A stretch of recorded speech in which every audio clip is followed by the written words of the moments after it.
ሰላም ጤና ይስጥልን እጅጉን የተወደዳችሁና የተከበራችሁ የአዲስ ስፖርት ቤተሰቦቻችን እንደምን አላችሁልን? ከእናንተው ከሆነው ከአዲስ ስፖርት የዩቲዩብ ቻናላችን አዳዲስ ስፖርታዊ ጉዳዮችን ልናካፍላችሁ እነሆ ዛሬም በድጋሚ ተገናኘን። ስለምታደምጡን፣ ስለምትከታተሉን ቆይታችሁን ከኛ ጋርም ስለምታደርጉ እጅጉን ከልብ አድርገን ነው የምናመሰግነው።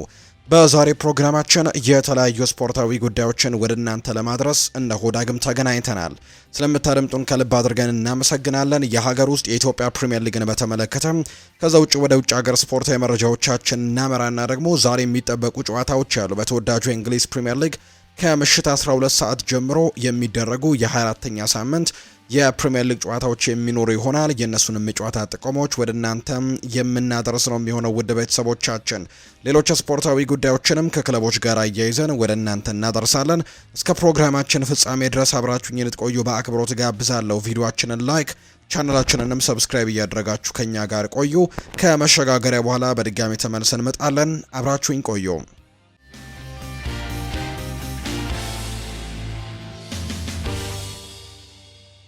የሀገር ውስጥ መረጃን በማስቀደም ነው የዛሬ ፕሮግራማችንን የምንጀምረው። የኢትዮጵያ ፕሪሚየር ሊግ ጨዋታዎች ትናንትና ቀጥለው ተደርገዋል። የተለያዩ ጨዋታዎች ነበሩ። ከነዚህ መካከል ትናንትና ኢትዮ ኤሌክትሪክ እና ከዛ ውጭ ደግሞ ሐዋሳ ከተማ ያደረጉት መርሃ ግብር ሲጠበቁ ከነበሩ መርሃ ግብሮች መካከል አንደኛው ነው የትናንትናው ጨዋታ። ይህንን ጨዋታ ሐዋሳ ከተማ 2-0 በሆነ ውጤት ማሸነፍ ችሏል። የሐዋሳ ከተማን የማሸነፊያ ግቦችም ጌታነህ ከበደና ተባረክ ሄፋሞ ናቸው ማስቆጠር የቻሉት። በሌላ ጨዋታ ኢትዮጵያ መድን ከሽረ መድረገነት ጋር ያደረጉት ጨዋታ 0-0 በሆናቸው ውጤት ነው የተጠናቀቀው። በዚህም ሐዋሳ ከተማ በ32 ነጥቦች ሁለተኛ፣ ኢትዮ ኤሌክትሪክ በ26 ነጥቦች ሰባተኛ፣ ሽረ መድረገነት በ22 ነጥብ 10ኛ፣ ኢትዮጵያ መድን በ19 ነጥቦች 14ኛ ደረጃ ላይ የተቀመጡ ቡድኖች ናቸው። ወደ ውጭ ሀገር ስፖርታዊ መረጃዎቻችን በቀጥታ እናምራ። ውድ ቤተሰቦቻችን የትላንትና አንዳንድ ውጤቶችን እናንሳና ዛሬ የሚደረጉ ጨዋታዎችን ሰፋ አድርገን ወደ እናንተ እናደርሳለን። ትላንትና በተለያዩ ሊጎች ጨዋታዎች ተደርገዋል። ከነዚህ መካከል በሳዑዲ ፕሮ ሊግ ሲጠበቅ የነበረ አንድ መርሃ ግብር ነበር። አልናስር ድል ቀንቶታል። በሳዑዲ አረቢያ ሊግ አልናስር ከአልሁሉድ ጋር ያደረገውን የሊግ ጨዋታ 3-0 በሆነ ውጤት ነው ማሸነፍ የቻለው። የአልናስርን የማሸነፊያ ግቦችም ክሪስቲያኖ ሮናልዶ፣ ሲሚካን እና ኪንግስሌ ኮመን ማስቆጠር የቻሉ ተጫዋቾች ናቸው። ኪንግስሌ ኮመን በፍጹም ቅጣት ምት ነው ትናንትና ኳስና መረብን ማገናኘት የቻለው። ክሪስቲያኖ ሮናልዶ በውድድር ዓመቱ ያስቆጠራቸውን የሊጉን ግቦችም 17 ማድረስ ችሏል። ከአይቨን ቶኒ በመቀጠልም ሁለተኛው ከፍተኛ ግብ አስቆጣሪ ነው። ሮናልዶ በእግር ኳስ ሕይወቱ 1000 ግቦች ላይ ለመድረስም 39 ግቦች ብቻ አሁን ላይ ይቀሩታል። ትላንትና 961ኛ ጎሉን ነው ማስቆጠር የቻለው። አሁን ላይ 39 ጎሎች ብቻ ነው ለ1000 ጎሎች የሚቀሩት። አልናስር ትላንትና ማሸነፉን ተከትሎ ነጥቡን 43 በማድረስ ሁለተኛ ደረጃ ላይ መቀመጥ ሲችል አልሁሉድ በ15 ነጥቦች 14ኛ ደረጃ ላይ የተቀመጠ ቡድን ነው። በሌሎችም ሊጎች የተደረጉ ጨዋታዎች አሉ። ለምሳሌ ያክል በፍሬንች ሊግ 1 ትላንትና ሎንስ ሊሃርቬን 1-0 በሆነ ውጤት ማሸነፍ ችሏል። በጀርመን ቡንደስሊጋ ኮሎኝ ቮልስበርግን 1-0 አሸንፏል። በጣሊያን ሴሪኤ ደግሞ ላትሲዮ ጄኗን 3-2 ያሸነፈበት መርሃ ግብርም ትላንትና የተደረገ ነው። በስፓኒሽ ላሊጋ ዲፖርቲቮ አላቬስ ኤስፓኞልን እንዲሁ 2-1 በሆነ ውጤት ያሸነፈበት የትላንትና መርሃ ግብሮች ናቸው። ዛሬ ግን ተጠባቂ ጨዋታዎች ይደረጋሉ። በተወዳጁ የእንግሊዝ ፕሪሚየር ሊግ ጨምሮ በሌሎችም ሊጎች እጅግ በጣም የምንጠብቃቸው ጨዋታዎች ናቸው የሚኖሩት። የተወዳጁ የእንግሊዝ ፕሪሚየር ሊግ 24ኛ ሳምንት ጨዋታዎች ዛሬ በብዙ ጨዋታዎች ቀጥለው ይደረጋሉ።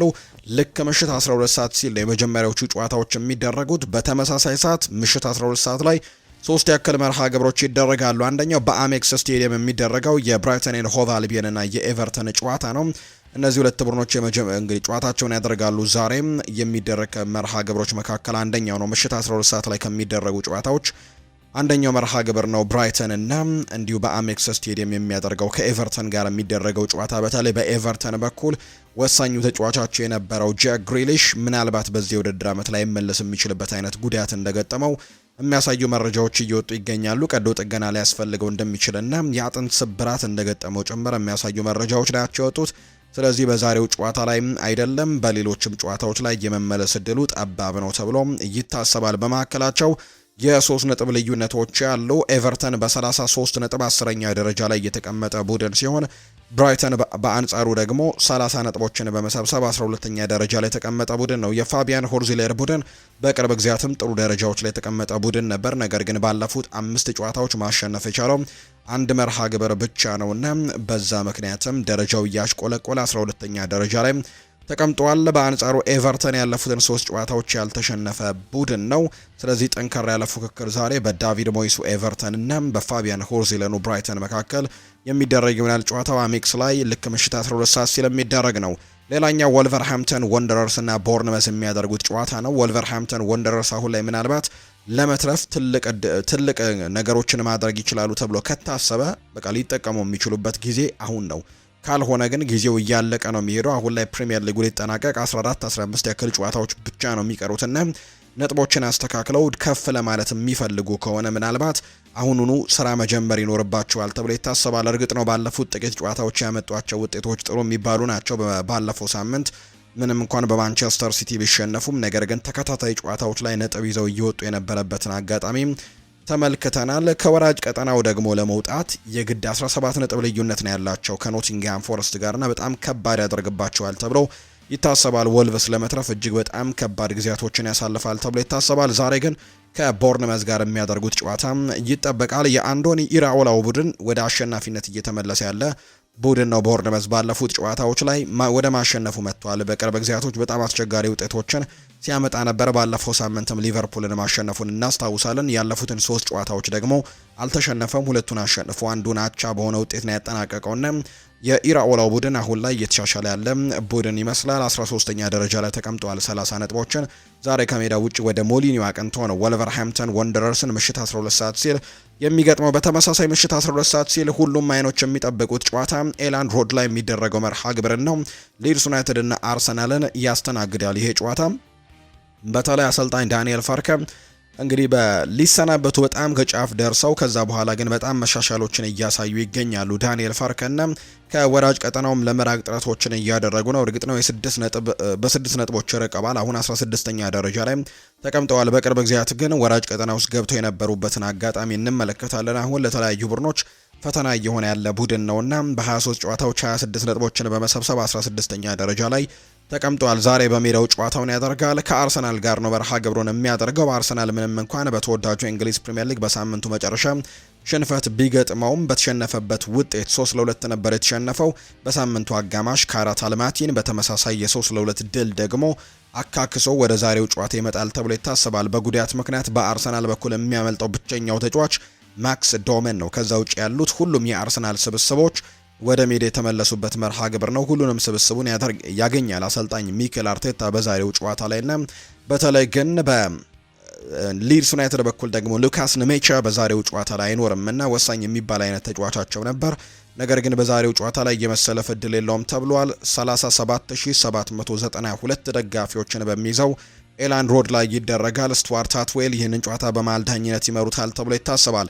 ያለፉትን 3 ጨዋታዎች ከተመለከተን በቅርብ ጊዜ የተገናኙባቸውን 3ቱንም ጨዋታዎች አርሰናል በማሸነፍ የበላይነት አለው። 5-0፣ 4-1 እና 1-0 በሆነ ውጤት ማሸነፍ ችሏል። አርሰናል 50 ነጥቦችን በመሰብሰብ ሊጉን እየመራ የሚገኝ ቡድን ነው። የዛሬውን ጨዋታ ማሸነፍ የሚችል ከሆነ ደግሞ ማንቸስተር ሲቲም እንዲሁ አስተን ቪላም ጨዋታቸውን እስኪያደርጉ ድረስ የነጥብ ልዩነታቸውን ወደ 7 ከፍ ማድረግ የሚችሉበት እድልን ያገኛሉ ተብሎ ይታሰባል።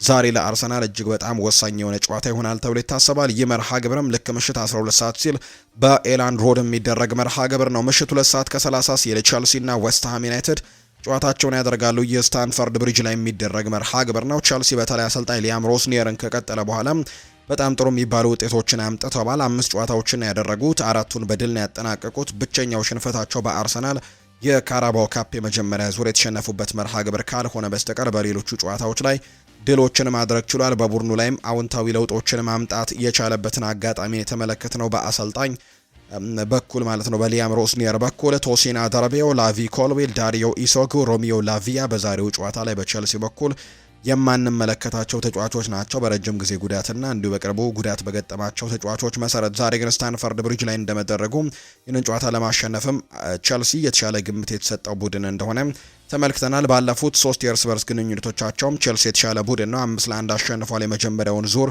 የዚህ ዓመት የፕሪሚየር ሊግ ጨዋታም እንዲሁ ዌስትሃም ዩናይትድን ባለፈው ዓመትም 2-1 እና 3-0 በሆነ ውጤት አሸንፎ እንደነበር እናስታውሳለን። ስለዚህ ቼልሲ የበላይነት ያለው ቡድን ነው። ዛሬ ስታንፈርድ ብሪጅ ላይ ልክ ምሽት 2 ሰዓት ከ30 ሲል ይደረጋል። ሌላኛው ልክ ምሽት 5 ሰዓት ሲል የሚጠበቅ ጨዋታ ይደረጋል። ሊቨርፑል እና ኒውካስል ዩናይትድ በአንፊልድ የሚያደርጉት መርሃ ግብር ዛሬ ከሚጠበቁ መርሃ ግብሮች መካከል አንደኛው ነው።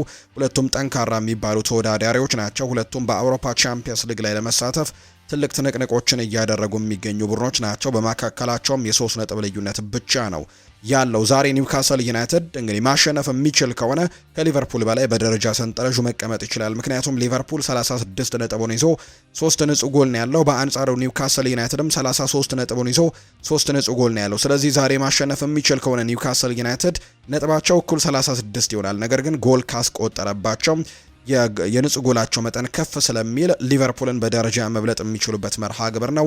ሊቨርፑል ባለፉት 5 ጨዋታዎች በፕሪሚየር ሊጉ ድል ማድረግ አልቻለም። 4ቱን በአቻ ውጤት አጠናቋል። ባለፈው ሳምንት ደግሞ በቦርንመዝ የተሸነፈበት መርሃ ግብር ነው። ስለዚህ ወደ ቶፕ ፎርም ለመመለስ ትልቅ ትንቅንቅ ያደርጋል ተብሎ ይታሰባል። ማንቸስተር ዩናይትድ ጨዋታውን እስኪያደርግ ድረስም መብለጥ የሚችልበት እድል ይኖረዋል። ምክንያቱም ዩናይትድ ነው አሁን 4ኛ ደረጃ ላይ የተቀመጠው 38 ነጥቦችን ይዟል። ሊቨርፑል በአንጻሩ 36 ነጥቦችን ነው መሰብሰብ የቻለው። በ2 ነጥብ ነው ልዩነታቸውና የዛሬውን ጨዋታ ማሸነፍ የሚችል ከሆነ ዩናይትድ ላይ ጫናዎችን ማድረግ የሚችልበት እድልን ያገኛል ተብሎ ይታሰባል። ነገር ግን መሻሻል ይኖርባቸዋል። በሳምንቱ አጋማሽ ምንም እንኳን ቃራባህን በአውሮፓ ቻምፒየንስ ሊግ 6-0 በሆነ ሰፊ ውጤት ቢያሸንፉም በፕሪሚየር ሊጉ ግን በደንብ መሻሻል እንዳለባቸው ነው የአሰልጣኝ አርኔ ስሎት ስብስብ በርካቶች የሚያነሱት። ዛሬ ደግሞ በጣም ጠንካራ ከሚባል ተጋጣሚ ከኒውካስል ዩናይትድ ጋር ነው መርሃ ግብራቸውን የሚያደርጉት።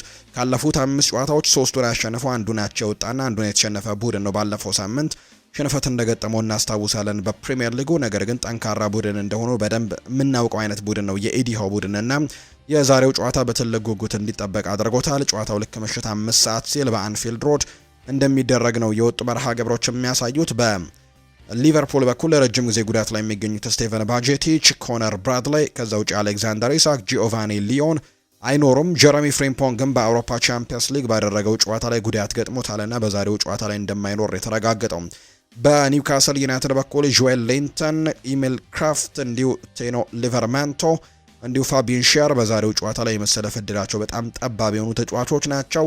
ዛሬ አንፊልድ ላይ ጨዋታው ይደረጋል። ሳይመን ሁፐር ይህንን ጨዋታ በመሃል ዳኝነት ይመሩታል ተብሎ ይታሰባል። ባለፉት ጨዋታዎች ከተመለከትን ሊቨርፑል ከ3ቱ ጨዋታዎች 2ቱን አሸንፎ አንዱን ደግሞ ኒውካስል ዩናይትድ ነው ማሸነፍ የቻለው። ሊቨርፑል በመጀመሪያው ዙር 3-2 አሸንፎ ነበር። ከዛ ውጪ አምና በተደረጉ ጨዋታዎች ኒውካስል 2-1 እንዲሁ ደግሞ ሊቨርፑል 2-0 ያሸነፉባቸው መርሃ ግብሮች ባለፈው ዓመት የተደረጉ ጨዋታዎች ናቸው። 6ኛና 9ኛ ደረጃ ላይ ተቀምጠው የዛሬውን መርሃ ግብር የሚያደርጉ ነው የሚሆነው። ተጠባቂ ጨዋታ ይሆናል። ይህ ጨዋታ ልክ ምሽት 5 ሰዓት ሲል በአንፊልድ ሮድ የሚደረግ መርሃ ግብር ነው የሚሆነው። በሌሎች ሊጎችም ዛሬ ጨዋታዎች ይደረጋሉ። በፍሬንች ሊግ 1 ዛሬ ፓሪስ ኤፍሲ አዲስ አዳጊው ቡድን ከኦሎምፒክ ደ ማርሴ ጋር የሚያደርጉት ጨዋታ ይጠበቃል። ምሽት 1 ሰዓት ላይ ሎሪዮና ናንትስ፣ ሞናኮና ሬንስም ጨዋታቸውን ያደርጋሉ። በጀርመን ቡንደስሊጋ ኦግስበርግና ሴም ፓውሊ፣ አይንትራክ ፍራንክፈርትና ባየር ሌቨርኩዘን፣ ሆፋይኒየም ከኡኒየን በርሊን፣ አረቢ ላይፕዚግ በሜዳው ሬድቡል አሬና ከማይንዝ ጋር ይጫወታል። ቨርደር ብሬመን እና ቦሩሲያ ሞንቸግላድባህም እንዲሁ ጨዋታቸውን ያደርጋሉ። ሃምቡርግና ባየር ሚኒክም ዛሬ ምሽት 2 ሰዓት ከ30 ሲል ነው መርሃ ግብራቸውን የሚያደርጉት። በጣሊያን ሴሪያ ፒየትሳ ከሳሶሎ፣ ናፖሊ በሜዳው ዲየጎ አርማንዶ ማራዶና ስቴዲየም ከፊዮረንቲና፣ ካግሊያሪ ከቪዮሮና ጋር የሚያደርጓቸው ጨዋታዎች ዛሬ ነው የሚደረጉት። በስፓኒሽ ላሊጋ ሪያል ኦቪዬዶ ከዢሮና፣ ኦሳሱና ከቪያሪያል፣ ሌቫንቴ ከአትሌቲኮ ማድሪድ እና ኤልቼ ከባርሰሎና ጋር ዛሬ የሚያደርጓቸው ጨዋታዎች ናቸው። የኤልቼና የባርሴሎና ጨዋታ ልክ ምሽት 5 ሰዓት ሲል የሚደረግ መርሃ ግብር እንደሆነ ነው የወጣላቸው መርሃ ግብር የሚያሳየው። ዛሬ በአውሮፓ ታላላቅ ሊጎች የሚደረጉ መርሃ ግብሮች ደግሞ እነዚህን ነው የሚመስሉት። አሁን ደግሞ ክለቦችን የተመለከቱ ስፖርታዊ ጉዳዮችን እናንሳ። አርሰናልን የተመለከቱ መረጃዎችን ነው ወደ እናንተ የምናደርሰው ውድ ቤተሰቦቻችን። በአርሰናል በኩል የምናነሳው ጉዳይ አርሰናል በክፍት ጨዋታ ጎል የማስቆጠር ዋነኛ ችግሩ አምበሉ ማርቲን ኦዴጋርድ ነው ብሏል። ሌጀንድ ፖል ስኮልስ ነው ይህንን ሀሳብ የሰጠው። የዩናይትድ ሌጀንድ እንደሆነ ይታወቃል። አርሰናል በቆመ ኳስ ጥገኛ ሆነው የቀሩትና ከክፍት ጨዋታ ጎል ማስቆጠር እጥረት የገጠማቸው በማርቲን ኦዴጋርድ ችግር ለአርሰናል ከክፍት ጨዋታ ጎል ማነስም ምክንያቱ እሱ ነው ሲልም ጭምር ነው የተናገረው። ኦዴጋርድ የ10 ቁጥር ቦታ ላይ ለመጫወት ይፈልጋል። እናም በዚህ 10 ቁጥር ቦታ ላይ ጥሩ እግር ኳስ ካልተጫወትክ ቡድኑ ጥሩ እግር ኳስን ማድረግ አትችልም። ቡድኑ ጥሩ እግር ኳስ እንዲጫወት 10 ቁጥር ቦታ ላይ የሚጫወተው ተጫዋች ጥሩ እግር ኳስን መጫወት መቻል አለበት። ቡድኑ ጥሩ ማድረግ የሱ ስራ ነው። ቡድኑ ውስጥ ጥሩ አጥቂዎች እንግዲህ ተጫዋቾችን ብትይዝም ጥሩ እግር ኳስ የሚጫወት የ10 ቁጥር ተጫዋች ከሌለህ ግን የአጥቂ አማካይ ተጫዋች ከሌለህ ግን ያ ነገር ሊሳካ የማይችል ነገር ነው ሲልም ነው የሚናገረው። ኦዴጋርድ ወደፊት ተስቦ ከመጫወት ይልቅ ወደ መሃል ሜዳ እየተመለሰ ነው አብዛኛውን የጨዋታ ጊዜ የሚያሳልፈው። እሱ ሜዳ ላይ ሲጫወት ስትመለከቱት አጫወቱ አስደሳች ነው። እኔ የኦዴጋርድ አድናቂ ነኝ። የእሱን እንቅስቃሴ ወደዋለሁ። በቴክኒክ ብቃቱም ሆነ ደግሞ ክህሎቱም እሱ ጎበዝና የሜዳ ላይ እንቅስቃሴውን ለመመልከትም የምትፈልገው አይነት ተጫዋች እንደሆነ አውቃለሁ። ነገር ግን እኔ ፍጹም በማይገባኝ ሁኔታ ወደፊት ከመጫወት ይልቅ ወደ መሃል ሜዳ እየተሳበ መጫወትን ይመርጣል። እኔ 10 ቁጥር ቦታ ላይ ተጫውቻለሁ። ሁሌም እዚያ ቦታ ላይ ነበር ስጫወት። ወደፊት እየተጠጋው ተቃጣሚ ቡድንን ማስጨነቅ ይኖርብናል እንጂ ወደ መሃል ሜዳ ክፍል አብዛኛውን ጊዜህን መሃል ሜዳ ላይ አታሳልፍም። መሃል ሜዳ ላይ ለማሳለፍም ያለበት እኔ ሳልሆን ሮይ ኪን እዛ ቦታ ላይ መሆን ያለበት ቦታ ነው ሲልም ጭምር ነው የተናገረው። 10 ቁጥር ቦታ ላይ እየተጫወትኩኝ በአጋጣሚ ወደ መሃል ሜዳ ወርጄም ስጫወትም ሮይኪን በቀጥታ አጠገብ ይመጣና ይሰድበኝ ነበር። ከዚህ ቦታ ቶሎ ጥፋ፣ ያንተ ቦታ ይሄ አይደለም፣ የፊት መስመር ነው፣ እዚህ የኔ ግዛት ነው፣ እኔ እዚህ ቦታ ላይ ለመጫወት ብቁ አልመስልህም ወይ ብሎ ያንባረቀብኝ ነበር። ከዛም በፍጥነት ወደፊት ይሄዳለሁ። እናም ጨዋታዎችን ለማሸነፍ ከክፍት ጨዋታ ጎል ለማስቆጠር 10 ቁጥር ቦታ ላይ የሚጫወተው ተጫዋች በፍጹም አብዛኛውን የጨዋታ ጊዜ መሃል ሜዳ ላይ ተወስኖ መቅረት የለበትም። ኦዴጋርድ በበቂ ሁኔታ 10 ቁጥር ቦታውን እየተወጣ ነው ብዬም አላስብም። ለአርሰናል ከክፍት ጨዋታ ጎል አለማስቆጠር ችግሩም የሱ ይመስለኛል ሲልም ጭምር ነው ፖል ስኮልስ ሐሳቡን እያጋራ የሚገኘው። ሌላኛው ቲዮ ዋልኮት የተናገረው ሐሳብ ነው። ማንም ሰው በትክክል ስለ ቼልሲ አይናገርም። አሁን ክለቡ የዓለም ክለቦች ዋንጫን እንዳሸነፈ እረዳለሁ፣ ነገር ግን ለረጅም ጊዜ ፕሪሚየር ሊግ ዋንጫን ማሸነፍ ግን አልቻሉም። አሁንም ቢሆን አርሰናል በ4 ውድድሮች ላይ ነው እየተሳተፈ የሚገኘው። በ4 የዋንጫ ግንባሮችም እየተፋለመ ነው። እኔ በዚህ ሲዝን አርሰናል የሊጉን ዋንጫ እንደሚያሸንፍና እጅግ በምቾትም ሊጉን ማሸነፍ እንደሚችል በጣም እምነቱ አለኝ ሲል ነው የሚናገረው ቲዮ ዋልኮት። ጥያቄዎችም ቀርበውለት ነበር። ቲዮ ዋልኮት አርሰናል በዚህ ሲዝን በፕሪሚየር ሊጉ እንዳለፉት 3 ዓመታት ዋንጫውን ማሳካት ባይችልስ የሚል ጥያቄ ቀርቦለት ነበር። ምላሹን ሲሰጥ እርግጠኛ ሁኝ የምናገረው እስከ ውድድር ዓመቱ መጨረሻ ሊጉን እየመራ መሄድ እንደሚችል እርግጠኛ ነኝ ብሏል። የውድድር ዓመቱ መጀመሪያ ላይ አርሰናል የሊጉን የደረጃ ሰንጠረዥ መምራት ሲጀምር ዓመቱ መጨረሻ ላይ ጉልበት ጨርሰው በዓመቱ መጀመሪያ ያሳዩን ብቃት እንደሚቀየርና በመጨረሻም በቀላሉ ልንደናቀፍ እንደምንችል ብዬ አስቤ ነበር። ነገር ግን በዚህ ሲዝን አርሰናል እያሳየ የሚገኘው ወጥ የሆነ ብቃት ግን ጥሩ ብቃት ነበር። ነገር ግን እንዳለፉት ዓመታት መጨረሻ ላይ ሊደናቀፉ የሚችሉበት አንዳንድ ጨዋታዎች ላይ ደካማ የሜዳ ላይ አፈጻጸም እያሳዩ ነው። ለኔ ያለፉት 3 የሊግ ጨዋታ ውጤቶች የውድቀት ምልክቶች እያሳዩ ናቸው። ነገር ግን ይህንን ችግር በፍጥነት ቀርፈው ወደ ድል መመለስ እንደሚችሉ ግን በደንብ አምናለሁ ብለዋል። እኔ ቡድኔ ላይ ትልቅ እምነት አለኝ። በራስ መተማመናቸውን ከፍ አድርገው ከጫና ነፃ ሆኖ ማድረግ እንደሚችሉም እያሰቡ መጫወትና እያንዳንዱን ጨዋታ ደግሞ እያሸነፉ እንደሚቀጥሉ ዓመቱ መጀመሪያ ላይም ያሳዩን ብቃት በቀጣዮቹ ጨዋታዎችም እንደሚደጉት ተስፋ አደርጋለሁ ብሏል። ቀደም ብዬ እንደተናገርኩት በዚህ ዓመት 3 ጨዋታዎችን ተሸንፈናል። እናም ብዙ ጨዋታዎችን ደግሞ ከየትኛውም ቡድን የተሻለ ወጥ ብቃትም አሳይተዋል። በቀጣዮቹ በቀሪ ጨዋታዎችን በከፍተኛ ደረጃ ወጥ ብቃት እያሳዩ ውጤቶችን እንደሚቀጥሉ ማምናለው ሲልም ጭምር የተናገረው። በአሁኑ ጊዜ ቡድኑ ጥሩ ብቃትንና ጥራት ያለው ስብስብም አለው። ነገር ግን ተጫዋቾች ባለፉት 3 ጨዋታዎች ላይ ከነርሱ የሚጠበቀውን ብቃት ማሳየት አልቻሉም። በሙሉ ኃይላቸው ሙሉ አቅማቸውን ተጠቅመው አልተጫወቱም። ይህ ደግሞ መስራት የነበረባቸውን ስራ እንዳልሰሩ ትልቅ ማሳያ ነው። ይህን አስከትለውም በአሁኑ ሰዓት ሙሉ አቅማቸው መጫወት እንደሚችሉና ከዚህ በኋላ ደግሞ ሽንፈት አሊያም ነጥብ ይጥላሉ ተብሎ ግን እንደማይታሰብ አምናለሁ። ከሲዝኑ መጀመሪያ እስካሁን ድረስ ይህ ቡድን ሽንፈት ያስተናገደው 3 ጨዋታዎች ላይ ብቻ ነው። እናም አሁን ላይ ወደ ዓመቱ መጨረሻ እየተቃረበን ነው። ኃይላቸውን ጨምረው የውድድር ዓመቱን በስኬት ለማጠናቀቅም ሁሉም ነገር በእጃቸው ነው። እኛ 3 ጨዋታዎች ብቻ ተሸንፈን ወደ ፌብሩዋሪ ወር እየገባን ነው። ይህ ደግሞ መጥፎ አይደለም። አርሰናል ዋንጫውን እንደሚያሸንፍ ሙሉ በሙሉ እርግጠኛ ነኝ ሲል ነው የቀድሞው ተጫዋች ቲዮ ዋልኮት ሀሳቡን እየሰጠ የሚገኘው። ሲቲ ሊጉን ለማሸነፍ ሁሉንም ነገር ያደርጋል ብሏል ሚኬል አርቴታ ሲናገር። የአርሰናሎቹ አሰልጣኝ ሚኬል አርቴታ ተፎካካሪያቸው ማንቸስተር ሲቲ በቀላሉ እጅ እንደማይሰጥ አውቃለሁ ሲል የተናገረው። በዚህ የሊጉ የነጥብ ልዩነት በጠበበበት ሰዓት ማንቸስተር ሲቲ ማርክ ጉሂንና አንቷን ሴሜኒዮን በማስፈረም ቡድኑ ላይ ስለማጠናከሩ የተጠየቁት አርቴታም ያ የነሱ ስራ ነው ሲሉ ጭምር ነው የሚናገሩት። ማንቸስተር ሲቲ ምን እንደሚያደርግና ባለፉት 10ና 15 ዓመታትም ምን እያደረገ እንዳለ ጠንቅቅ ያውቃለሁ የሚለው አርቴታ ስለዚህም ጥሩ በሌላ ነገር አልገረመኝም ነው ያለው።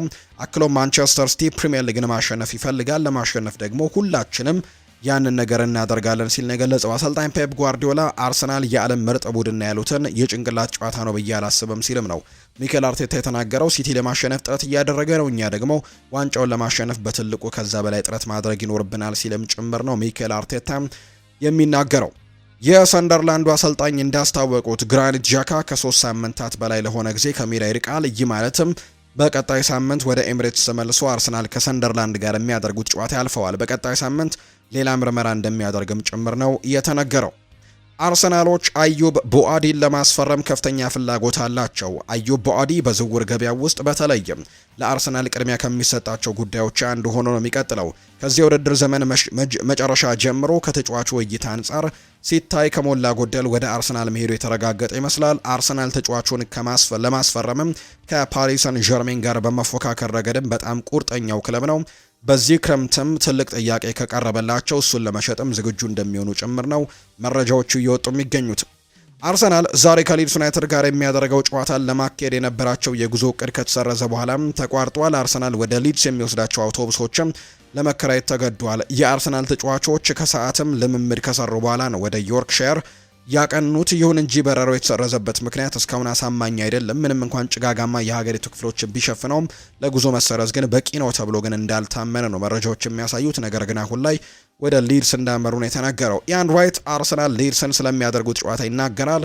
ሊድሶች ጎል ያስቆጥራሉ የሚል እምነት የለኝም። ባለፉት 3 የሜዳ ውጪ ጨዋታዎችም ጎል አስተናግደዋል። አሁን ግን እናስተናግዳለን ብዬ አልጠብቅም። የኔው አርሰናል 2-0 ያሸንፋል፣ ሳምንቱንም ከገባንበት ደባሪ ሙድም ያስወጣናል ሲልም ጭምር ነው የቀድሞው የአርሰናል ሌጀንድ ኢያን ራይት ሀሳቡን የተናገረው። የማንቸስተር ዩናይትድ ጉዳዮችን ወደ እናንተ እናድረስ ወደ ቤተሰቦቻችን። ማንቸስተር ዩናይትድን በተመለከተ ስናነሳ ከፉልሃም ጋር ከባድ ጨዋታ ይጠብቀናል ብሏል ማይክል ካሪክ ነው ከነገው ጨዋታ ጋር አያይዘው ሀሳቡን ያጋራው። የማንቸስተር ዩናይትድ አሰልጣኝ የሆነው ማይክል ካሪክ ቡድናቸው ፉልሃምን ቀለል አድርጎ እንደማይመለከተው ነው ያሳሰቡት። በጣም ከባድ ጨዋታ ነው ያሉት ማይክል ካሪክ አስቸጋሪ ፈተና ነው የሚጠብቀን ሲሉ ቡድናቸው እንዲዘጋጅም አሳስበዋል። አሰልጣኙ አያይዘው ቡድኑ ጨዋታውን ቀላል ነው የሚል በሆነ ሁኔታ መውሰድ እንደሌለበት ነው የገለጸው። ያለፉት ጨዋታ ውጤት ያለፈ ነው ብለዋል። ስኬታማ ለመሆን ወጥነት ያስፈልጋል፣ ነገር ግን ለማሳካት ደግሞ በጣም ከባዱ ነገር ነው፣ ብዙ ጥረቶችም ይጠይቃል ሲል ነው ማይክል ካሪክ። የማንቸስተር ዩናይትድ የአሰልጣኝ ቅጥር ሂደትና የማይክል ካሪክን እድል ስንመለከት ማንቸስተር ዩናይትድ ቋሚ አሰልጣኝ መቅጠሩን ሂደት ማይክል ካሪክ ቡድኑን እየመራ ባለበት ወቅትም ጎን ለጎን እንደሚካሄድ ነው በግልጽ ያስታወቁት። ክለቡ ማይክል ካሪክ አሁን የጀመረውን ጉዞ ለማስቀጠል ለሚመጣው አዲስ አሰልጣኝም ምቹ ሁኔታ እንዲፈጠርለት ፍላጎት እንዳለው ነው የተነገረው። አስተዳደሩ አዲስ አሰልጣኝ ለመቅጠር በቂ ጊዜ ስላለው ሂደቱ እጅግ በጣም ጥንቃቄ የተሞላበትና ሰፊ ጥናትም የሚደረግበት ነው። ማይክል ካሪክ ምንም አይነት ውጤት ቢያመጣም ክለቡ በርካታ ጨዋታዎችን እንደሚያነጋግር ቢታወቅም ካሪክ ግን እስከ ውድድር ዓመቱ መጨረሻ በሚያሳየው ውጤት ላይ ራሱም ለቋሚ አሰልጣኝነትም ማጨት የሚችልበት እድሉ አለው። ጥሩ ውጤቶችን ማምጣት የሚችል ከሆነ ራሱንም ማሳየት የሚችልበትን እድል ያገኛል ተብሎ ነው የሚታሰበው። በመሆኑም እስከ ሰኔ ወር ድረስም የሚመዘገቡት ውጤቶች ካሪክን በቋሚነት ለመቅጠርም በሚያደርገው ውይይትና ሂደት ላይም ትልቅ ተጽዕኖዎች እንደሚኖራቸው ጭምር ነው በርካቶች እየጠበቁ የሚገኘው። ቤን ጃኮብስ እንዳጋራው አሰልጣኝ ማይክል ካሪክ ከፉልሃም ጋር ከሚያደርጉት ጨዋታ አስቀድሞ በርከት ያሉ ጉዳዮችን ያነሳበትን ጋዜጣዊ መግለጫን ሰጥቷል። ስለ ፓትሪክ ዶርጉ ጥያቄ ቀርቦለት ምላሹን ሰጥቷል። እንዳለመታደል ሆኖ በጣም ጥሩ ጊዜ እያሳለፈ በሚገኝበት ሰዓት መጎዳቱ በጣም ያሳዝናል። ለብዙ ሳምንታትም ከሜዳ ይርቃል ብዬ አስባለሁ ነው ያለው። አሁንም ምን ያክል እንደሚርቅ ለማወቅ ምርመራ እያደረግን ነው። ጥቂት ሳምንታትን ይወስዳል። የጉዳቱን መጠን ለማወቅም መጠበቅ አለብን ሲልም ጭምር ነው የተናገረው። ማይክል ካሪክ እንዲሁ ከማንቸስተር ዩናይትድ በጥር የዝውውር መስኮት ስለሚደረገው እንቅስቃሴም ሲናገር እውነቱን ለመናገር አሁንም እየሰራንበት ነው። በእርግጥ ብዙ ነገሮች ሊከሰቱ ይችላሉ። ስለዚህ የሚሆነውን አብረን ብንመለከት የተሻለ ይሆናል ሲልም ነው የተናገረው። እንደ ቡድን ተረጋግተናል። ምን ማድረግ እንደምንችልም እያሳየን ነው። የሚቀጥሉት ቀናት ደግሞ ምን ይዘው ሊመጡ እንደሚችሉ ማየት ብቻ ነው የሚጠበቅብን። ነገር ግን እኔም በዚህ ጉዳይ ላይ ተረጋግቻለሁ ነው ያለው። ስለ ጆሹዋ ዘርክዚና ማታያስ ደሊትም የሚመለሱበት ቀንም በተመለከተ ጥያቄ ቀርቦለት እሱ ምላሹን ሰጥቷል። ጆሹዋ ዘርክዚ በዚህ ሳምንት ወደ ልምምድ ተመልሷል። ይህም ለኛ በጣም መልካም ዜና ነው። ምናልባትም ለፉልሃሙ ጨዋታ ስብስብ ውስጥ ሊካተት ይችላል ሲልም ነው የተናገረው። ማታያስ ደሊትም እስካሁን ከኛ ጋር ልምምድ ማድረግ ግን አልጀመረም ሲል ነው የተናገረው። ማይክል ካሪክ ስለ ብሩኖ ፈርናንዴዝ የወደፊት እጣ ፈንታም ጥያቄ ቀርቦለት ነበር። ከልክ በላይ ወደፊት አሻግሮ መመልከት አስፈላጊ አይደለም። ከፉልሃም ጋር ስለምናደርገው ጨዋታ እየሰራን ነው። የተከፈተው የዝውውር መስኮትም ከጥቂት ቀናት በኋላ ስለመዘጋቱ እየተነጋገርን ነው። ነገር ግን ዋናው የኔ አጀንዳ እሁድ ከፉልሃም ጋር የሚደረገው ጨዋታን በጥሩ መልኩ ማለፍ ነው። እናም ደግሞ ብሩኖ ለማንቸስተር ዩናይትድ ሙሉ በሙሉ ቁርጠኛ ነው። ምንም አይነት ችግር የለም። ከዚህ በኋላ ያሉት ነገሮች በውድድር ዘመኑ መጨረሻ ላይ ይፈታሉ። ነገር ግን በአሁኑ ሰዓት ሁሉም ነገር አወንታዊ ሆኖ ነው እየሄደ የሚገኘው። ማይክል ካሪክ ሜሰን ማውንት እያገኘ ስላለው ያነሰ የጨዋታ እድልም ሲጠየቁ የሜሰን ማውንት ትልቅ አድናቂ ነኝ። የተጫዋቹን ጥራት የሚያሳየውን ባህሪና ስብዕናው ላቅ ያለ ነው። ሜሰን ማውንትን በጣም ወደዋለሁ። እናም ለዚህ ክለብ በጣም አስፈላጊው ተጫዋች እንደሆነም ጠንቅቅ ያውቃለሁ ነው ያለው። አሰልጣኝ ካሪክ ስለ ጆሹዋ ዘርክዚም ጤንነት ሲናገር ለመመለስና ቡድኑን ለመቀላቀልም እየሞከረ ነው። ወደ ልምምድ መመለሱ ደግሞ በጣም ጥሩ አጋጣሚ ነው ሲልም ጭምር ነው የተናገረው። ከባድ ጨዋታ ከፉልሃም ጋር እንደሚጠብቀንም አውቃለሁ ሲልም ጭምር ነው የተናገረው። ጨዋታውን በሜዳችን ስለሆነ ብቻ ቀላል አድርገን ልንመለከተው በጭራሽ አይገባም ነው ያለው። ማይክል ካሪክ ብሩኖ እያሳየ ስለሚገኘው ብቃት ተጠይቀውም ብሩኖ ከመጣበት ጊዜ ጀምሮ ማንቸስተር ዩናይትድ ላይ ትልቅ ተጽዕኖዎችን አሳድሯል። ፍላጎቱ፣ ጥራቱና የማሸነፍ ፍላጎቱን መመልከት ደግሞ ይቻላል። የረጅም ጊዜ ሳይቀነስ ወይም ደግሞ ሳይቀነስበትም የቆየበትን አጋጣሚ የተመለከትኩት ወጥነቱ፣ በጨዋታ ላይ የሚያሳየው አፈጻጸም እንዲሁም የመሪነት ፍላጎቱ እጅግ አስደናቂ ነው። እዚህ ከመጣሁበት ጊዜ ጀምሮ ድንቅ ነው። ቃላት የሉኝም። እሱን ማመስገን ብቻ ነው የምችለው ሲልም ነው የተናገረው። ማይክል ካሪክ ሊሳንድሮ ማርቲኔስ ለሰጠው አስተያየትም ምላሽ ሰጥቷል። በስሜት በውስጣዊ ተነሳሽነትና በደስታ መጫወትም ያስፈልጋል። ይሄ ሁልጊዜም የምንወያይበት ጉዳይ ነው። የታክቲክ ጉዳይ አንድ ነገር ሆኖ ሳለ እነዚህን ስሜቶች ግን ሌላ ትርጉም አላቸው። ልጆቹ በልምምድ በጨዋታም ሆነ በስብሰባዎችም የጠየቅናቸውን ሁሉ እያደረጉ ነው። ሊሳንድሮ ማርቲኔዝ ደግሞ ለዚህ ትልቅ ምሳሌ ነው ብዬ አስባለሁ። በየቀኑ ሆነ በጨዋታው ላይ የሚያሳየው ቁርጠኝነት የሚገርም ነው። ባለፉት 2 ሳምንታት ያደረግነው ነገር በጣም ጥሩ ነው። ነገር ግን ይህንን ውጤት ለረጅም ጊዜ ማስቀጠል ይኖርብናል። እናውቃለን፣ ለፉልሃም ትልቅ ክብር አለን። ትኩረታችንም ከዚያ ላይ ነው ሲልም ጭምር ነው የተናገረው። ወጥነት ለስኬት በጣም ቁልፉ ነገር ነው። በኔ እይታ በተከታታይ ጥሩ ሆኖ መገኘት በጣም አስቸጋሪ ከሆኑ ነገሮቹ መካከልም አንደኛው ነው። ብዙ ነገሮችን ይጠይቃል። ቡድኑ ሜዳ ላይ የሚያሳየው የብቃት ደረጃ፣ የአእምሮ ጥንካሬም ትኩረትን መሳብ የሚችል ጉዳይ ነው። እንዲሁም ደግሞ እያንዳንዱን ጨዋታ የሚያመጣውን ውጣ ውረድን መቋቋምና ወደሚቀጥለው ደረጃ መሻገር መቻልንም ይጠይቃል ብሏል። በእነዚህ ጉዳዮች ላይ እየሰራንበት እንገኛለን። ያለፉት 2 ሳምንታትም በጣም ጥሩ ነበሩ።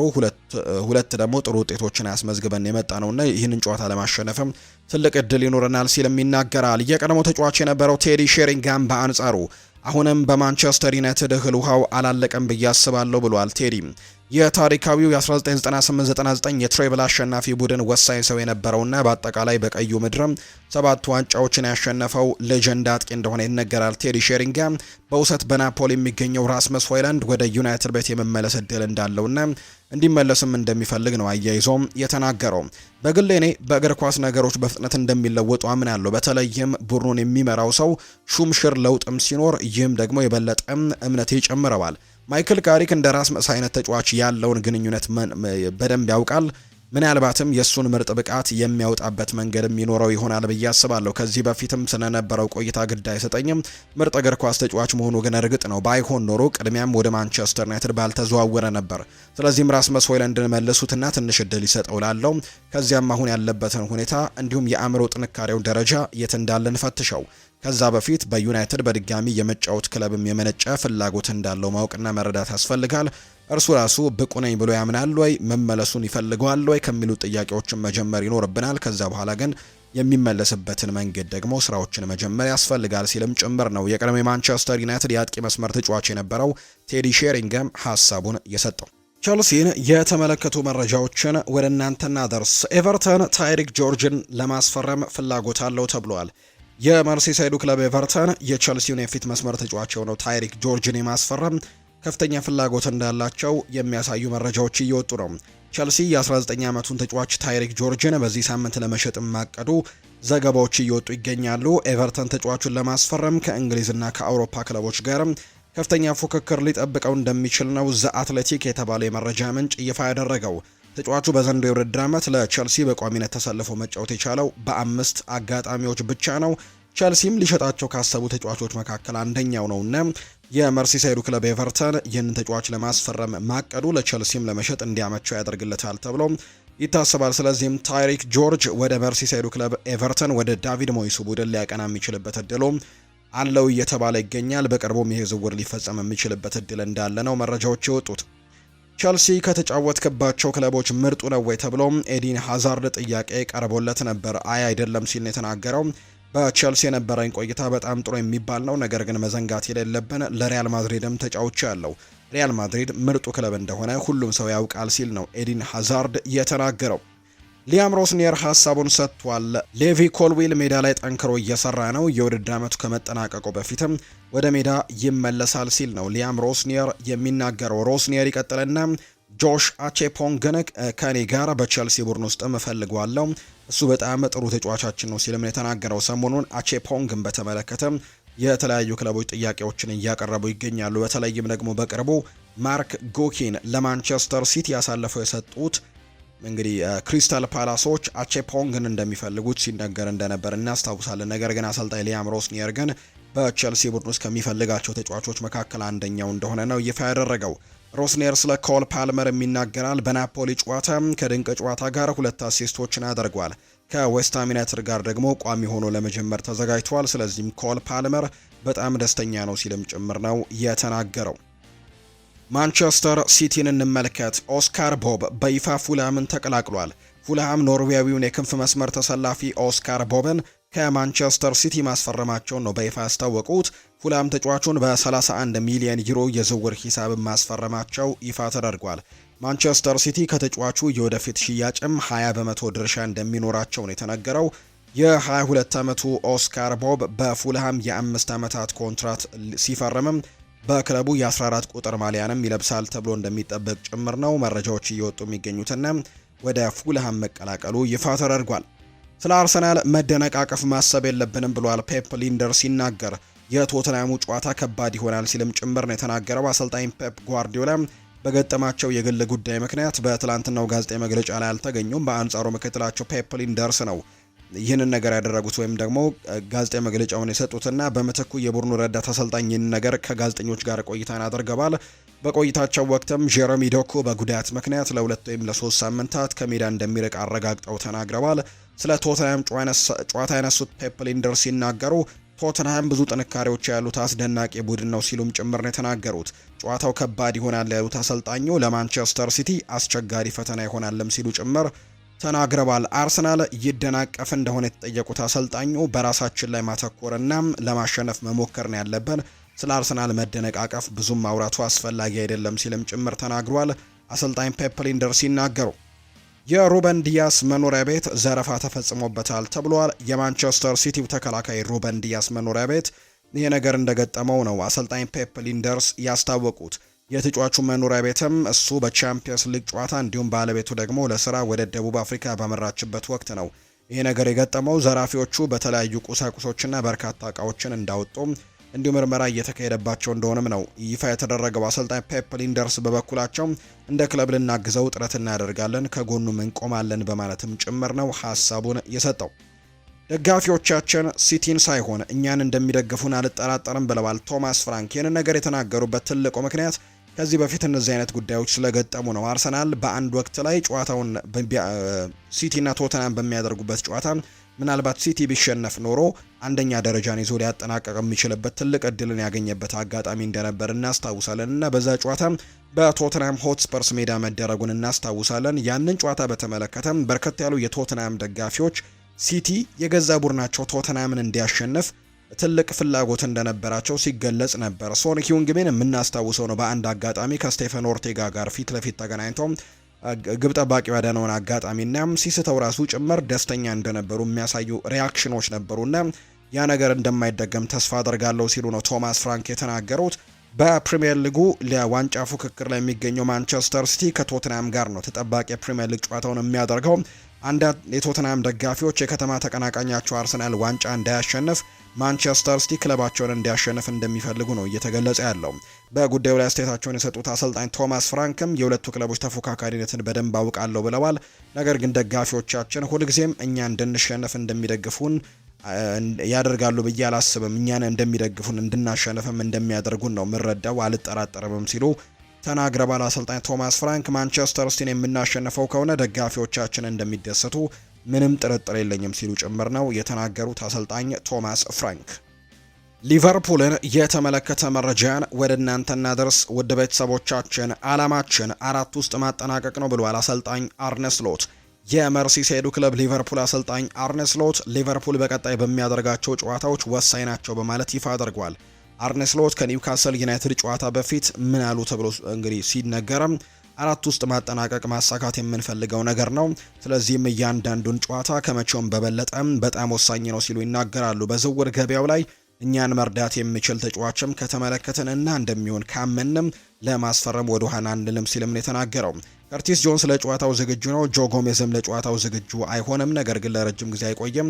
አሌክዛንደር ኢሳክ እስካሁን ሜዳ ላይ አልታየም፣ ነገር ግን በራሱ መንቀሳቀስ ጀምሯል። የማገገም ጊዜውም ትንሽ ጊዜ ወስዳል ሲልም ነው የተናገረው። እንዲሁ ደግሞ ሃርቪ ኤሊዮትም ሜዳ ላይ መመልከት በጣም አስደሳች ነበር። እሱ ተስፋ የጣለበት ተጫዋች ነው። ለአስተን ቪላ መጫወት ይፈልጋል ሲልም ነው የተናገረው። አሰልጣኙ በንግግራቸው ወቅትም ጀረሚ ፍሪምፖንግ ለረጅም ጊዜ ከሜዳ እንደሚርቅም ተናግረዋል። ነገር ግን ጉዳቱ እንደታሰበው የከፋ አይደለም ሲሉ ጭምር ነው የተናገሩት። ፍሎሪያን ቬርትስም ከብሪቲሽ ብሮድካስቲንግ ኮርፖሬት ከቢቢሲ ጋርም ቆይታ ነበረውና ሀሳቡን ሰጥቷል። ሊቨርፑል በመምጣቴ ደስተኛ ነኝ። እናም የጠበቅኩት ወዲያው ያሰብኳቸው ነገሮች ማሳካት ነበር፣ ነገር ግን አልሆነም። እናም ደግሞ አእምሮዬን ማጠናከርና በራስ መተማመኔን መቀጠል እናም ቀስ በቀስም ወደ ያሰብኩት እየመጣሁ ነው ሲልም ነው ፍሎሪያን ቬርትስ የሚናገረው። ሊቨርፑልን የመረጠበት ምክንያትንም ሲጠየቅ የተሻለና ትልቅ ተጫዋች ለመሆን ይህ ክለብ ትክክለኛ ቦታ ነው፣ ምክንያቱም ክለቡ ትልቅ ነው ሲልም የተናገረው። ፍሎሪያን ቬርትስ እግር ኳስ ችሎታ እንዳለው እንዴት እንዳወቀ ሲጠየቅም እግር ኳስ በጣም ጥሩ እንደሆንኩኝ በቅርብ ጊዜ ነበር የተሰማኝ፣ ምክንያቱም ትምህርት ቤት ወይም ሜዳዎች ላይ ኳስ ስንጫወት ብዙም ተጫዋች የሌለው ቡድን ውስጥ ነበር የምመደበው፣ ምክንያቱም ተቃራኒ ቡድን እኔን ለማስቆም ብዙ ተጫዋቾችን ይፈልጋል ብሏል። ፍሎሪያን ቬርትስ ሲቀጥልናም ለራሴ እንዲህ ያልኩኝ ስናገር ነበር፣ በጀርመን ቡንደስሊጋ በጣም ጥሩ ተጫውተሃል፣ ብዙ ነገሮችን ማሳክተሃል፣ እዚህ መተም ያንን መርሳት የለብህም።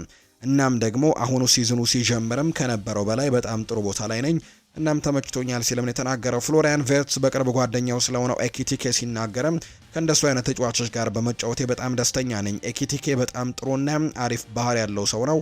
እናም ካሁኑ ምርጥ ጓደኛ ይሆናል። በመጀመሪያው ትሬኒንግ ወቅትም አስገርሞኛል፣ ምክንያቱም ይህንን ያክል ጎበዝ ተጫዋች እንደነበር አላውቅም ነበር ብሏል። ስለ መጪው ዓለም ዋንጫም ሲናገር መጪው የዓለም ዋንጫን ማሸነፍ ከባድ ነገር ነው፣ እሱን ደግሞ አብረን የምናየው ይሆናል፣ ነገር ግን እኛም እዛ የምንሄደው ዋንጫውን ለማሸነፍና ለመመለስ ነው ሲልም ጭምር ነው የተናገረው። ሊቨርፑል ስለ ደንዘል ደምፍሪስ ኢንተር ሚላንን መረጃ ጠይቋል የሚል መረጃ እየወጣ ይገኛል። ዲማርሲዮ ነው ከስካይ ኢታሊያ ይህንን መረጃ ያጋራው። ዝውውሩ የሚወሰነው ተጫዋቹ ጉዳት ላይ ስለሆነም ስለ ተጫዋቹ የማገገሚያ ጊዜና የኢንተር ሚላን የመጨረሻ ውሳኔ ላይ በተመለከተ ነው። ይህንን መረጃ በርካታ የጣሊያን ዘገባዎችና የኢንተር ሚላን ዘጋቢዎች እየተቀባበሉት ነው። በተጨማሪም ተጫዋቹ በአጭር ጊዜ ውስጥም ከጉዳቱ አገግሞ ወደ ጨዋታ የሚመለስ ከሆነ ሊቨርፑል ጥያቄ ለማቅረብም ዝግጁ እየሆነ እንደሆነ ነው የተዘገበው። ሊቨርፑል እያንዳንዱን የደንዘል ደምፍሪስን ጥንቃቄዎችና እንቅስቃሴዎችም እየተመለከተ ነው። ጥያቄ ካቀረበ በኋላ ኢንተር ሚላን የጄኖዋን የቀይ መስመር ተከላካይ የሆነውን ተጫዋችም ብሩክ ኖርተንን እንዲሁ ለአማራጭነት እያዩት እንደሚገኙ ዲማርሲዮ የተባለው በጣሊያን በተለይ ታማኝ ከሚባሉ የመረጃ ምንጮች መካከል አንዱ የሆነው ነው ይህንን ይፋ ያደረገው። ነገር ግን ከዛ ውጭ ግን እንደ ቤን ጃኮብስ ግን ይህንን መረጃ በተመለከተ አስተባብለዋል ወይም ትክክለኛ አይደለም፣ በሊቨርፑልና በደንዘል ደምፍሪስ መካከል ምንም አይነት ግንኙነት አልተፈጠረም ሲልም ጭምር ነው የተናገረው። ቤን ጃኮብስ ይህንን መረጃ ነው እያጋራም የሚገኘው። ሪያል ማድሪድን የምንመልከት ብሩኖ ፈርናንዴዝ በተወካዮቹ በኩል በጥር ወር ራሱን ለሪያል ማድሪድ ቢያቀርበም ፍሎሬንቲኖ ፔሬዝ በውድድር ዘመኑ አጋማሽ እሱን ለማስፈረም ፍቃደኛ አልሆኑም የሚል አይነት መረጃን ኢኤስፒኤን የተባለው የመረጃ ምንጭ እያወጣ ይገኛል። ተአማኒነቱ ያን ያክል አጠራጣሪ እንደሆነ ቢነገርም ይህን ነገር አድርገዋል የሚል አይነት ሀሳብ አለ። ፔሬዝ ቢስማማ ኖሮ ብሩኖ ለሪያል ማድሪድ ለመጫወት ቁርጠኛ ነበር የሚል አይነት ሀሳብ ጭምር ነው ኢኤስፒኤን የተባለው የመረጃ ምንጭ ያወጣው። ኢኤስፒኤን ይቀጥልና ከብሩኖ ፈርናንዴዝ በተጨማሪ ሌላኛው ፖርቱጋላዊ አማካይ ሩበን ኔቬስም ራሱን ለሪያል ማድሪድ አቅርቦ የነበረ ቢሆንም ክለቡ ግን ሳይቀበለው ቀርቷል ብሏል። ተጫዋቹ በጥር ወር ወደ ሪያል ማድሪድ መቀላቀል ፈልጎ ነበር። ሆኖም ማድሪድ በጥር ምንም አይነት ዝውውር ማከናወን አልፈለገም። በዛ ምክንያትም ሳይሳካ ቀርቷል ነው የሚለው ኢኤስፒኤን የተባለው። ሪያል ማድሪድ ሩበን ኔቬስን ለማስፈረም በጭራሽ አላሰበም።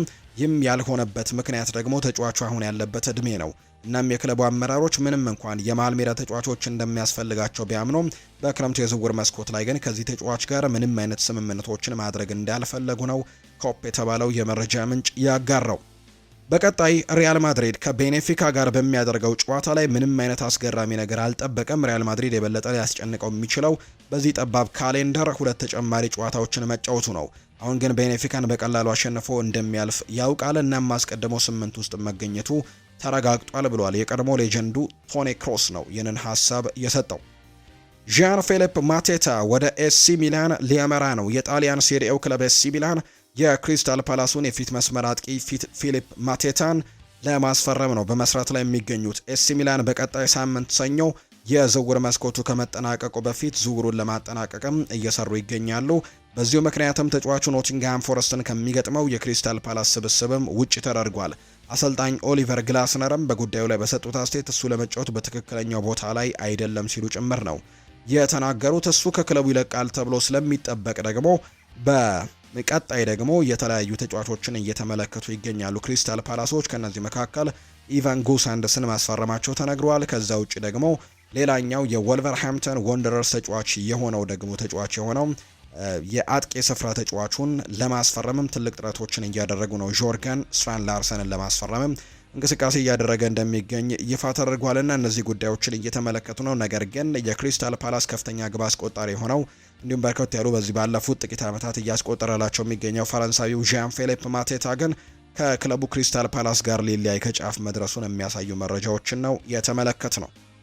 የተወደዳችሁና የተከበራችሁ ቤተሰቦቻችን ለዛሬ ያዝንላችሁ አዳዲስ ስፖርታዊ ጉዳዮቻችን እነዚህ ነው የሚመስሉት። ስላደመጣችሁን፣ ስለተከታተላችሁን፣ ቆይታችሁን ከኛ ጋርም ስላደረጋችሁ እጅጉን ከልብ አድርገን እናመሰግናለን። ፉአድ ባህሩ የዛሬውን ፕሮግራም እየመራው ከእናንተ ጋር ቆይታን አድርጌያለሁ።